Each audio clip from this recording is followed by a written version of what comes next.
ये बात है सन 1951 की, जब भारत के पहले राष्ट्रपति डॉक्टर राजेंद्र प्रसाद ने सोमनाथ मंदिर का लोकार्पण किया और मंदिर को आम जनता के लिए खोला गया।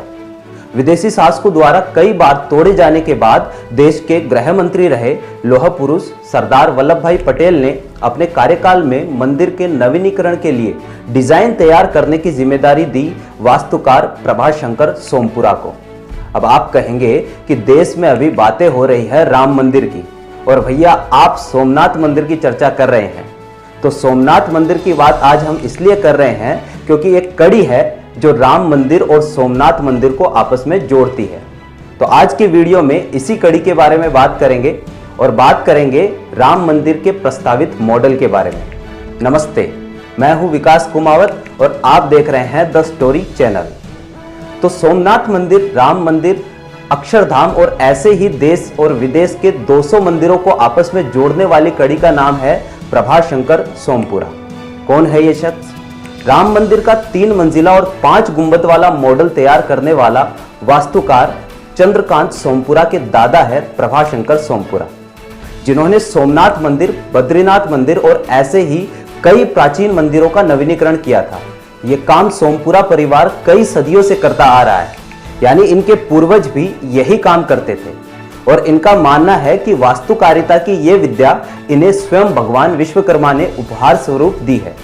मतलब राम मंदिर का डिजाइन तैयार करने वाले चंद्रकांत सोमपुरा ने कहीं से भी आर्किटेक्चर की डिग्री लेकर यह मॉडल तैयार नहीं किया है। ये हुनर इन्हें विरासत में मिला है और इनके बेटे आशीष सोमपुरा भी मंदिर के मॉडल निर्माण में भागीदार है। चंद्रकांत सोमपुरा ने अब तक कई विख्यात मंदिरों के डिजाइन तैयार किए हैं, जैसे अक्षरधाम, देश के सभी बिरला मंदिर, कृष्ण जन्मभूमि मंदिर मथुरा और अभी राम मंदिर। चंद्रकांत सोमपुरा द्वारा राम मंदिर का डिजाइन तैयार करने की कहानी भी बहुत रोचक है। इसके बारे में भी आपको विस्तार से अवगत करवाते हैं। सन 1989 जब अयोध्या में श्री राम चबूतरे, जिसे रामलला का जन्म स्थान माना गया है, वहां तक कोर्ट द्वारा नियुक्त किए गए पुजारियों के अलावा किसी और को जाने की अनुमति नहीं थी और राम मंदिर के निर्माण को लेकर आंदोलन पूरी तेजी के साथ आगे बढ़ रहा था।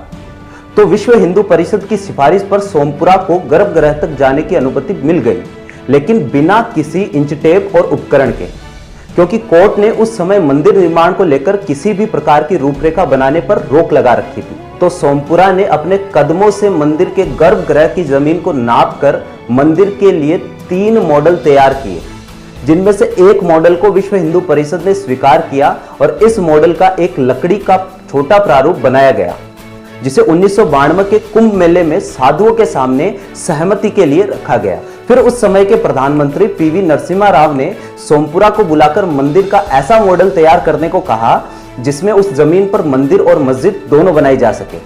तो सोमपुरा ने 3 गुंबद वाले एक मंदिर का मॉडल तैयार किया, बिल्कुल कृष्ण जन्म स्थान मथुरा वाले मंदिर के जैसा। लेकिन यदि इस मॉडल को स्वीकार किया जाता तो यह मंदिर श्री राम चबूतरे यानी कथित श्री राम जन्मभूमि वाली जगह से थोड़ी दूर बनाया जाता। तो विश्व हिंदू परिषद ने इस प्रस्ताव पर आपत्ति जताई और कहा कि यदि रामलला जन्मभूमि पर मंदिर नहीं बनता है तो फिर कहीं भी बने क्या फर्क पड़ता है, चाहे मंदिर अयोध्या में सरयू के किनारे बने या फिर अहमदाबाद में। मतलब विश्व हिंदू परिषद चाहती थी कि मंदिर का निर्माण श्री राम जन्मभूमि वाले स्थान पर ही हो। इसके बाद 6 दिसंबर 1992 में बाबरी मस्जिद के गिरने के बाद 3 गुंबद वाले इस मंदिर के मॉडल को स्वीकार किया गया, क्योंकि अब यह मंदिर रामलला जन्मभूमि पर बनाया जा सकता था। तो यह थी कहानी राम मंदिर के पुराने मॉडल की। अब बात करते हैं 5 गुंबद वाले नए मॉडल की। आशीष सोमपुरा का कहना है कि 3 गुंबद वाले मॉडल का विस्तार 5 गुंबद वाले मॉडल में इसलिए किया गया क्योंकि सरकार अधिक लोगों के लिए जगह चाहती थी और नया मॉडल कुछ इस तरह से डिजाइन किया गया है कि मंदिर में रोज लगभग 1 लाख श्रद्धालु दर्शन कर सके। तो नए मॉडल में 5 गुंबद सहित कुल 3 मंजिलें होगी, जिसे मिलाकर मंदिर की कुल ऊंचाई होगी 161 फीट और चौड़ाई होगी 235 फीट। इसके साथ ही मंदिर का ढांचा टिका होगा 366 पिलर्स पर, जिनमें प्रत्येक पिलर पर 16 मूर्तियां होगी और इन मूर्तियों में दशावतार, 64 योगिनी, शिव के सभी अवतार और देवी सरस्वती के 12 अवतार शामिल होंगे। इसके अलावा मंदिर की सबसे बड़ी विशेषता इसका गुंबद होगा। जो अष्टकोणीय आकार में होगा। मंदिर के निर्माण में कुल 6 लाख घन फीट बलुआ पत्थर का उपयोग किया जाएगा, जिसका खनन राजस्थान के भरतपुर के बांसी पहाड़पुर इलाके में किया जाएगा। आपको बता दें कि आधुनिक राम मंदिर मॉडल को नागर शैली के अनुसार बनाया गया है। अब यह क्या है? तो भारत में मंदिर निर्माण की मुख्यतः 3 शैलियां प्रचलित है। पहली शैली है नागर शैली। उत्तर भारत के ज्यादातर मंदिर इसी शैली में बनाए गए हैं। इनमें गर्भगृह के ऊपर एक बड़ा गुंबद होता है जिसे शिखर कहा जाता है, और शिखर के ऊपर अमालिका रखी जाती है। अभी मोदी जी ने जहां भूमि पूजन किया है, यह शिखर ठीक उसी जगह के ऊपर बनेगा। दूसरी शैली है द्रविड़ शैली। दक्षिण भारत यानी साउथ के ज्यादातर मंदिर इसी शैली में बनाए गए हैं। इस शैली में मंदिर का आकार पिरामिड नुमा रखा जाता है। और तीसरी शैली है वेसर शैली, जो इन दोनों का मिला जुला रूप है। तो यह हुई बात मंदिर के आर्किटेक्चर की। अब बात करते हैं कि मंदिर निर्माण की जिम्मेदारी किसे दी गई है।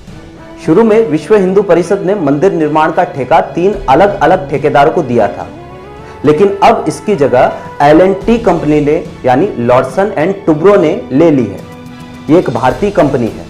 सोमपुरा ने शुरू में मंदिर का निर्माण कार्य 3.5 साल में पूरा होने का अनुमान लगाया था, लेकिन कोरोना की वजह से अब इसमें 6 से 8 महीने का अतिरिक्त समय और लग सकता है।